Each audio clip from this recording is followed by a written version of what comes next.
திமுகவும் அதிமுகவும் ஒன்று சேர போகுதுன்னு ஒரு நியூஸ் ஒன்று போய்கிட்டு இருக்கு. அப்படி சேரும்னு நினைக்கிறீங்களா? இல்லை சார், வாய்ப்பு இல்லை. அது சும்மா ஒரு பொருளை மாரி கழிப்பு விடுறாங்க, அவ்வளோதான். யார் கிளப்பி விடுறா? அதுன்னு இருக்காங்க சார். யாருக்கு சொல்ல ஒன்றும் ஸ்ட்ரெயிட்டாக சொல்லணும்னா விஜய் ரசிகர் தான் சொல்லலாம். அதுன்னு ஆளுங்க இருக்கிறாங்க. அது எதுக்கு ஆளுங்க இருக்கிறாங்க, இல்லாமலாம் இல்லை. ஏன்னா இது ரெண்டு எதிர்கட்சி, எப்படி கூட்டணி ஆகும்? கூட்டணி ஆனால் திராவிட கட்சிக்கு அசிங்கமாகிடும். அதனால யார் இருந்தாலும் யோசிப்பாங்க. இப்போ தலைவர் இதுமாரி சொல்கிறாங்கன்னா அதெல்லாம் சும்மா குரல் கழிப்பு விடுறாங்க. இப்போ ஒரு பெரும்பாலான ஆட்சி அமைக்க முடியலன்னா இப்போ தொங்கு சட்டியில் இருக்கிறாங்க. இப்போ விஜய் இப்போ டிஎம்கே பற்றி பேசி தான் அவர் ஓட்டை போட்டாங்க. முக்கால்வாசி ஓட்டு பார்த்தீங்கன்னா டிஎம்கே டார்கெட் பண்ணி தான் பேசி ஓட்டை போட்டாங்க. இப்போ எங்கே போய் நிற்கிறாரு? அவங்ககிட்ட தான் போய் கையேந்து நிற்கிறாரு. எனக்கு ஆதரவடிங்கன்றாங்க. இப்போ ஆதரவடிங்கன்னு சொல்லிட்டு போனால் இப்போ உங்களுக்கு ஓட்டு போட்ட மக்கள் என்ன சொல்லுவாங்க? அதெல்லாம் யோசிக்க வேண்டிய விஷயம். ஏன்னா சும்மா அது ஒரு பொருளை மாரி கழிப்பிடுறாங்க. இப்போ ஏடிஎம்கே டிஎம்கே கூட்டணி அனுப்பிச்சு வச்சா எப்படி அது ஆச்சு அமையும்? அப்போ மக்கள் நினச்சிப்பாங்க. அப்போ ரெண்டு சேர்ந்து இது பண்ணுறாங்கன்னா ஒரு இதுவாக இவர் ஒரு டாப்பாக இதுவாக இருந்துறாரு. விஜய் டாப்பாக ஒரு பெரிய கட்சி மாரி அது மாரி ஆகிடும். அது யோசிப்பாங்க. யோசிக்காமல் யாரும் இந்த மாதிரி பண்ண மாட்டாங்க. நம்மளே யோசிக்க வேண்டிய விஷயம். அது விஜய் சைட்ல தான் பரப்பி விடுறாங்க. அதுதான் உண்மையை சொல்லப்போனால் அதுதான் உண்மையை. ஏன்னா யோசிக்க வேண்டிய விஷயம். இப்போ ஓட்டு செதுரிக்கப்பட்டிருக்குது இப்போ. ஏன்னா உண்மையாக சொல்லப்போனாலே இது ஓட்டு எப்படி இப்போ தமிழ்நாடு மக்கள் ஒரு இதில், ஏன்னா டிஎம்கே ஆட்சி நல்லா செஞ்சுருக்காங்க, செய்யாமலாம் இல்லை. இப்போ உண்மையாக சொல்லப்போனால் இந்த படிப்பு இது விஷயம் சரி, காலை உணவு சரி, ஆஸ்பத்திரி, சத்திரம், கிரவுண்டு எல்லாம் நல்லபடி நல்லா தான் செஞ்சுறாங்க. மக்கள் இப்போ எல்லாம் ஒரு மென்டாலிட்டியில் இருக்கிறாங்க. எப்படி இது ஆச்சு ஏதாச்சும்? ஏன்னா கருப்பு கணியில் பார்த்தீங்கன்னா டிஎம்கே தான் வரேன். திடீர்னு இப்படி மாறுவோ மக்கள் எல்லாம் யோசிக்கிறாங்க. அதனால தான் இவரே இப்போ காங்கிரஸ் கட்சி இப்போ தவக்கால கூட்டணி போய்க்குது. இதே பாஜக எதிர்க்கிறாங்க. நான் சொல்கிற கட்சி தான் ஏடிஎம்கே கூட்டணி வச்சா நீ ஆட்சி அமைக்கலாம், இல்லைன்னா அது முடியாது அப்படின்ட்டு. இப்போ நம்ம மக்கள் நான் யோசிக்கிறாங்கன்னா தமிழ்நாட்டில் பாஜக ஆட்சி நிலைக்கக்கூடாது. ஏன்னா மத கலவரத்தை உண்டாகிறதுக்கோசம் இது பண்ணுறாங்கன்னு சொல்லிட்டு நம்ம மக்கள் போராடுறாங்க. இப்போ கூட இவர் கட்சி ஆதரவு இருக்குன்னா எதுக்கு ஆதரவுனா 6 மாதம் டைம் கொடுத்துருக்காங்க. 6 மாதம் கழிச்சு நான் பேசுவேன் அப்படின்னு முதலமைச்சரே இது பண்ணிடுது. எதுனாலும் யோசிக்க வேண்டிய விஷயம். இப்போ பாஜக இப்போ ஒன்றிய அரசு இதுவாகிடுச்சுன்னா இப்போ தொங்குச்சட்டில் நிற்குது. இப்போ யாரும் ஆதரவு இருக்கலைன்னா என்ன ஆகிடும்? குடியரசுக் கட்சி வந்துடும். குடியரசு கட்சி வந்தால் அவர் தான் ஆட்சி ஆளுநர். அதனால் என்ன பண்ணுறாங்க? மக்கள் யோசிக்கிறாங்க. இவருக்கு ஆதரவு தெரிவிப்பாங்க. அது தெரிவிப்பாங்கன்னா எப்படி தெரிவிப்பாங்கன்னா, இவர் எப்படி ஆட்சி ஆளுறாரு அதை பார்த்து தான் எப்படின்னா இது பண்ணால் இது ரீஎலெக்ஷன் வர என்ன பேச்சுன்னு இருக்காங்க. அது எப்படின்னு தெரியல. அது மக்களுக்கு அனுப்படி தான். அது 100% வாய்ப்பே இல்லை சார். வாய்ப்பே கிடையாது. எப்படி நம்ம இந்த டிவிகே கூட்டணி 100% ஜெயிச்சிடும். அது பேச்சுவார்த்தை நடந்துட்டு இருக்குது. நிச்சயமாக அது நடக்கும். ஃபஸ்ட் டைம் வராரு. அதனால் அவர் ஆட்சி அமைச்சா நல்லாயிருக்கும். ஒரு மாற்றம் தேவைன்னு தான் வராரு. விஜய் நல்லா பண்ணுவார், அந்த நம்பிக்கை இருக்குது. இல்லைன்னா மக்கள் எவ்வளோ தூரம் விஸ்வாசிகள் வெற்றி இது கிட்டத்தட்ட ஒரு 30-40 வருஷத்துக்கு மேலே இது சமாச்சாரம் நடந்தது எம்ஜிஆருக்கு அப்புறம். இது நல்ல ஒரு வாய்ப்பு. அவர் நல்லது பண்ணுவார். அவருக்கு சான்ஸ் கொடுக்கணும்ல, அதுக்காக சொல்கிறேன். அது ஃபேக் நியூஸ் சார். அது மாதிரி செய்ய முடியாது. ஏன்னா திராவிடாவே ஆப்போசிட் டீமு அதிமுக திமுக தான். அதெல்லாம் பண்ணுறது வாய்ப்பே இல்லை. அது ஒரு ஃபேக் நியூஸ் தான். அது சும்மா ஏதாவது ஒரு ரூமர் கிளப்பி விட்றாங்க அதுக்காக. ஆனால் அது வாய்ப்பு இல்லை. ஒஸ்டான டிசிஷன் தான் ப்ரோ. ஏன்னா 2 பேருமே எதிரியாக இவ்வளோ நாள் இருந்துட்டாங்க. 2 பேருமே ஒன்று சேர்ந்துட்டா அப்போ 2 பேருமே இத்தனை நாளாக ஒன்றா தானே இருந்தாங்கன்னு அர்த்தமாயிடும். அப்போ ஊட்டுப்பட்ட நம்மளாம் முட்டாளுன்னு தானே அர்த்தம். அப்படின்னா 2 பேரும் ஒன்று சேரக்கூடாது. அப்படி பண்ணாங்கன்னா அடுத்த எலெக்ஷனில் அந்த கட்சியே இருக்காது. அதனால் அந்த முடிவு எடுக்க மாட்டாங்க. அந்த முடிவு எடுக்கக்கூடாது. அப்படியே மீறி எடுத்தாங்கன்னா அது மக்கள் கையில் தான் இருக்குது. முடிச்சு விட்ருவாங்க அடுத்த டைம் தான். அதாவது ஒருத்தர் புதுசாக வந்திருக்காரு, ஒரு வாய்ப்பு கொடுக்கணும். இவங்களை எதிர்த்து அவங்க இருக்காங்க, அவங்கள எதிர்த்து இவங்க இருக்காங்க. இப்போ 2 பேரும் ஒன்றா சேர்ந்தால் அது என்னன்னு சொல்லிட்டு எல்லாருக்கும் தெரியுது. அது மாதிரி இல்லாமல் இவருக்கு ஒரு வாய்ப்பு கொடுத்து நல்லா பண்ணுறாருன்னா சந்தோஷப்படணும். அதுக்காக இவங்க இல்லாமல் அவங்கெல்லாம் 2 பேரும் தான் ஆட்சி பண்ணாங்க. இவ்வளோ நாள் கழிச்சியா இவருக்கு ஒரு வாய்ப்பு கொடுத்து பார்க்கலாம். அது எனக்கு தெரிஞ்சு அது சும்மா அது ரூமர்ஸ் தான். கன்ஃபார்மெலாம் சேர வாய்ப்பு கிடையாது. ரூமர்ஸ் தான் அது. ஓகே, ஸ்டாலினே சொல்லிட்டார்ல, அவரே சொல்லிட்டார்ல விஜய் ஆட்சி அமையத்தில் எந்த ஆட்சேபனையும் இல்லை. அவங்க 6 மந்த்து போட்டோம், பார்த்துட்டு அதுக்கப்புறம் பார்த்துக்கலாம் அப்படின்னு சொன்னாங்க. அதில் நடக்க வாய்ப்பு இல்லை. சும்மா மீடியா எல்லாம் சேர்ந்துட்டு ரூமர்ஸ் கிளப்புறது, அதனால் வாய்ப்பு இல்லை கண்டிப்பாக. நீங்களே சொன்னீங்க இவ்வளவு நாள் திமுக எதிர்ப்பு வச்சு தான் விஜய் வந்து ஆட்சியை ஆமா சார், பிடிச்சிருக்காரு. உண்மைதான். இப்போ வந்து விஜய் ஆட்சி அமைப்பதற்கு தடையா நிக்கிறதுமே ஆளுநர் தான். ஆமாம். திமுக வாயை திறந்து விஜய்க்கு ஆதரவா ஆளுநர் பண்ற தப்புன்னு சொல்றாங்க, கம்யூனிஸ்ட் சொல்றாங்க, காங்கிரஸ் சொல்றாங்க. ஆனா வாயை திறந்து பேச வேண்டிய தாவேக்காவோ விஜய் அவர்களோ ஆளுநருக்கு எதிராக சில கருத்துக்கள் கூட இன்னும் சொல்லாம இருக்காங்க. அதுதான் சார், அது நீங்கள் தான் சார் யோசிக்கணும், மக்கள் யோசிக்கணும். ஏன்னா ஆதரவு இப்போ அவனரே வந்து அது இது பண்ணுறாருன்னா யார் பேச்சு கேட்டு இப்போ பாஜக இது பண்ணால் இவர் தெரியுது, ஏன் இவர் ஏற்று பேசலாமே, ஏன் பேச மாட்டாரு? பயப்படுறாரா பிஜேபி பார்த்து? பயப்படுறா தான் சார், இப்போ உண்மையில அதான் பயப்படுறாரு. இப்போ வந்து இப்போ திமுக இருந்தால் அட நீனாடா என்ன சொல்லுதுன்னா அவர் வந்து ஸ்ட்ரெயிட்டாக இது பண்ணுவார். அதனால தான் அதை ஃபார்வர்ட் பண்ணி வந்து திமுக ஆட்சியை வந்து இது பண்ணார். அவர் தொகுதியில் எப்பவுமே வின் பண்ணுற ஆள், அந்த தொகுதியில் அவர் தோக்க வச்சுக்கிறாங்கன்னா இப்போ ஒரு சிம்பாலிக் ஒன்று சொல்கிறேன். தொடர்ந்து தமிழ்நாடு முழுவதும் எலெக்ஷன் நடந்தது. மூணு முதலமைச்சர் தோற்கடிக்கப்பட்டிருக்காங்க. ஆமா, 3 முதலமைச்சர் தோற்கப்பட்டிருக்காங்க. அது வந்து நம்ம சிந்திக்க வேண்டிய விஷயம். ஏன்னா இப்போ ஆட்சி ஆள்றாங்கன்னா அவங்க தான் வின் பண்ணாங்க. இப்போ நல்லா செஞ்சுறாங்க, கொண்டு வராங்க. அப்படிப்பட்ட ஆள் வந்து கொளத்தூரில் தோற்கடிக்கப்பட்டிருக்காங்கன்னா மிஞ்சி போனால் இப்போ இவங்க எம்எல்ஏ யாரும் தெரியாது சார். உண்மையிலேயே தாவக்கா எம்எல்ஏக்கெல்லாம் யாரும் தெரியாது. மக்கள் போய் கேட்டிங்கன்னு வச்சு எம்எல்ஏ யாரும் தெரியாது. மக்கள் வந்து தாவேக்கா எம்எல்ஏக்களை பார்த்து போடல, விஜயை பார்த்து தானே விஜய் தான் சொல்கிறேன் சார். சினிமா முகம் பார்த்து போட்டுக்கிறாங்க. உண்மையாக சொல்ல போனால் விஜய் கோஸ் தான் அந்த ஓட்டு. ஆனால் விஜய் செய்வார, ஏன் இப்போ விஜய் ஏற்று பேசலாமே, பாஜக ஏற்று ஒரு கேள்வி கேட்கலாமே, நான் ஆட்சி அமைக்கிறேன் வருமானம் எனக்கு எல்லாம் இது பண்ணுறேன்னு சொல்லிட்டு நீ ஆட்சி அதை ஏற்று பேச மாட்டீங்க. இப்போ மக்கள் அதில் யோசிக்க வேண்டிய விஷயம் இல்லை. ஆல்ரெடி மக்கள் எல்லாம் ஒரு மென்டாலிட்டியில் இருக்கிறாங்க. இப்போ வந்து சினிமா முகத்தை பார்த்து தான் போட்டுக்கிறாங்க, சினிமா முகத்தை பார்த்து தான் ஓட்டை போட்டுக்கிறாங்க. இப்போ இன்னும் அந்த மக்கள் யாரும் தெளிவாக இல்லை. உண்மையாக சொல்ல போனால் அவர் ஓட்டு பார்த்தீங்கன்னா முக்கியமாக ஓட்டுக்கு பார்த்தீங்கன்னா காலேஜ் இந்த பெண்கள் ஓட்டு தான் அதிகமாக ஊந்துருக்கு சார். இவர் ஏற்று கேட்கணும். இவர் ஏற்று கேட்கலாம் ஒன்றும் பண்ண முடியாது. இப்போ வந்து டிஎம்கே மேலே சொல்லி தான் இவர் வந்து இப்போ ஆட்சி ஓட்டை போட்டுக்கிறாங்க. ஒரு மாற்றம் வேணுன்றாங்கன்னா மாற்றம் ஒன்றும் புரியல. இப்போ சிம்பிளாக ஒன்றும் கிடையாது. இப்போ ஆட்சி ஒன்றும் அமைக்காத முன்னே ஆர்க்க தொகையில் ஒரு பலக்காரம் 10 வயசு சிறுமி அது கேட்டிங்கன்னு வச்சிங்கன்னா ஏமா சொல்லுவாங்க டிஎம்கே பண்ணாங்கன்னுவாங்க. இப்போ ராயப்பேட்டாவில் ஒரு எம்எல்ஏ கத்தி தூக்கி கேக்கு வெட்டுறாரு, அதே கேட்டுன்னு வச்சிங்கன்னா டிஎம்கே பண்ணேன்னுவாங்க. அப்புறம் வந்து தஞ்சாவூர் எம்எல்ஏ போதியில் பண்ணுறாரு, குடி போதியில் பண்ணிடுறாரு, அதே கேட்ட டிஎம்கே தான் பண்ணார். அப்போ டிஎம்கே வந்து ராமஜன்ம பண்ணிட்டாரு, நீங்கள் தான் முதலமைச்சர் சொல்லி இதுவாகிடுச்சு.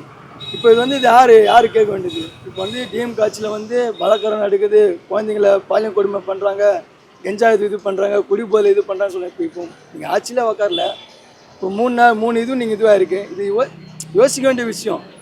இப்போ மாற்றம் வேணாம். இப்போ உங்கள் ஆட்சியில் மாற்றம் இல்லையா, ஒன்றுமே உங்கள் ஆளுங்க இதுமாதிரி பண்ணுமா? இப்போ நீங்கள் யோசிக்க வேண்டிய விஷயம் இல்லை.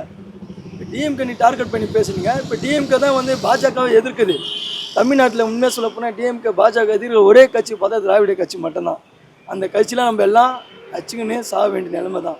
அதான் இப்போ நடக்க போகுது. அதான் உண்மையாக நடக்க போகுது தமிழ்நாட்டில்.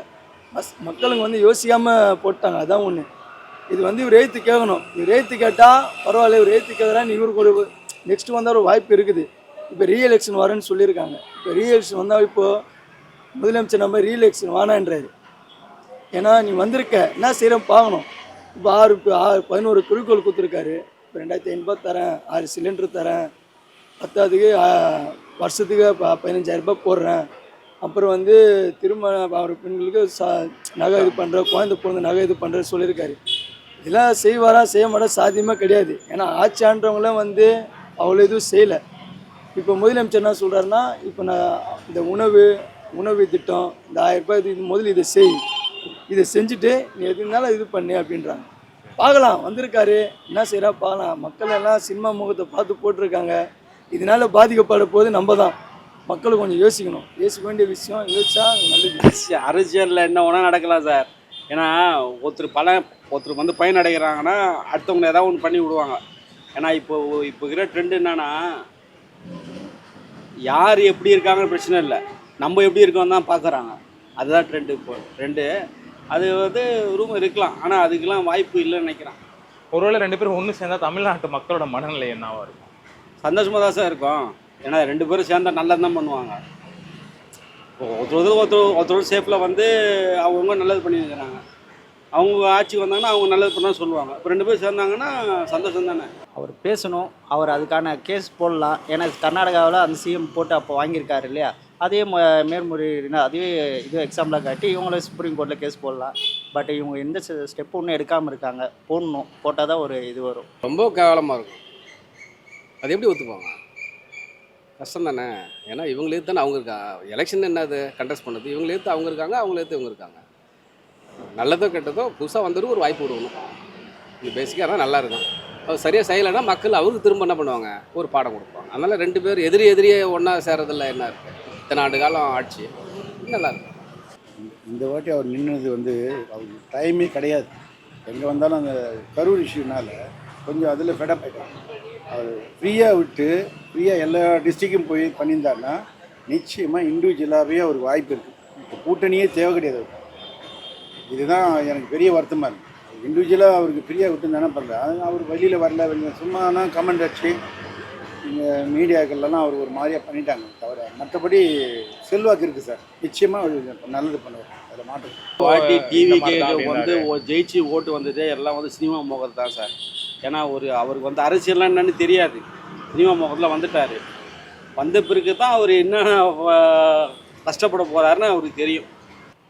பயந்துருந்துருந்தா இந்நேரம் கூட்டணி போயிருப்பார். இன்னும் போகாமல் இருக்கிறது காரணம் அதுதானே. ஏன்னா மொத்தமாக சேர்ந்து நாங்கள் ரிசைன் பண்ணுவோன்ற அளவுக்கு சொல்கிற அளவுக்கு இது இருக்குல்ல. அப்படின்னா அவர் ஒன்றும் பயப்படல. அவரே இவங்க வருவாங்கன்றதுக்காக வெயிட் பண்ணிட்டு இருக்காரு. சின்ன கட்சிக்கு முடிவு பண்ணுறதை பொறுத்து தான் அடுத்து என்ன நடக்குதுன்றதை பார்க்க முடியும். அது உள்ளுக்குள்ளே நடக்குதுன்னு நமக்கு தெரியாது. போய் பொறுத்துன்னு தான் பார்க்கணும். ஏன்னா எல்லாமே நம்ம ஓப்பனாக சொல்லிடக்கூடாதுல்ல, தெரியல. ஆனால் இவங்க 2 பேருக்கு பிரச்சனை இருக்கும்போது இவருக்கு ஒரு வாய்ப்பு கொடுக்கணும். தெரியல, அது தெரியல, அது எக்ஸாக்டாக தெரியல. எல்லாம் மீடியாஸ் தான், சோஷியல் மீடியாவில் தான் ஆளுக்கு ஒன்று கருத்து பரப்புகிறாங்க. யார் பேக்கெண்டில் ஒர்க் பண்ணாங்க அதெல்லாம் தெரியல. அது யாரும் தெரியல. அதெல்லாம் சும்மா ஃபேக்கு தான். அதெல்லாம் வாய்ப்பு இல்லை. விஜய்க்கு ஒரு வாய்ப்பு கொடுத்து பார்க்கலாம். வந்துட்டார், பிடிக்கல வந்துட்டார். 108 சீட் ஜெயிச்சிட்டாரு. காங்கிரஸும் கூட்டணி போயிட்டாங்க. வரட்டும், 6 மந்த்து போனதுக்கப்புறம் தான் எப்படி ஆட்சி பண்ணாங்கன்னு சொல்லிட்டு நம்ம ஒரு கருத்து சொல்ல முடியும். இல்லை, விஜய் ஸ்டார்டிங்லேருந்து அவர் எதுவுமே பேசலை. அவர் சென்ட்ரலுக்கு அகைன்ஸ்டா, சென்ட்ரல் அகேன்ஸ்டாகவும் பேசலை. ஆளுநர் எப்படி சொல்லுது, பப்ளிக்காக ஒரு இன்டர்வியூ அந்த மாதிரி கூட எதுவும் பண்ணதில்லை இது வரைக்கும். என்ன மைண்டில் இருக்காருன்னு யாராலையும் யூகிக்க முடியல. எல்லாம் நம்ம மீடியா பீப்புளு, பத்திரிகையாளருங்க, அவங்க எல்லாம் சேர்ந்து அவங்களா ஒரு அசம்ஷனில் பேசிகிட்டு இருக்காங்க. அவர் ஓப்பனாக சொல்லி எனக்கு இதெல்லாம் பிரச்சனை இருக்குது, இவங்க தான் எனக்கு ஸ்ட்ரகிள் பண்ணுறாங்க, பிரச்சனை கொடுக்குறாங்க, இவர் சொன்னால் மட்டும்தான் அதுக்கு சொல்யூஷன் என்னன்னு மக்கள் ஓரளவுக்கு தெளிவடைவாங்க. அவர் பேச மாட்டார், விஜய் பேச மாட்டார், அவர் தான் பேசணும். இப்போ பேச முடியாத சூழ்நிலைன்னா அவர் மெஜாரிட்டி நிரூபிக்கணும். அது 112 சீட்டுன்றது கன்ஃபார்ம். யார் ஆட்சிக்கு வந்தாலும் யார் எந்த பிரச்சனையாக இருந்தாலும் அந்த மெஜாரிட்டி நிற்கிறது தான். அதுக்கு தான் பேச்சுவார்த்தை நடத்தியது காரணம். அது கண்டிப்பாக சக்ஸஸ் பண்ணிவிடுவார். எல்லாம் இப்போ பேச்சுவார்த்தை பண்ணிட்டுருக்காரு. ஆனால் கண்டிப்பாக நடக்கும். டிவிக்கு ஆட்சி தான் அமையும். இல்லைன்னா திரும்ப மக்கள் வந்து கஷ்டம் போடுவாங்க. அதில் மாற்றமே கிடையாது. டிவிக்கு வரட்டும், எல்லோரும் ஆதரவு கொடுக்கும். சரிங்களா, ரொம்ப நன்றி. இருக்கலாம் சார், மாற்றம் இருக்கணும் செய்யும் சார். அவருக்கு என்ன எக்ஸ்பீரியன்ஸ் இருக்குது சொல்லுங்கள். இல்லை முன்னாடி ஏதாவது ஒரு எலெக்ஷன் நின்னார், தோத்துட்டாரு, இதுதான் ஃபஸ்ட் டைம் எலெக்ஷனு.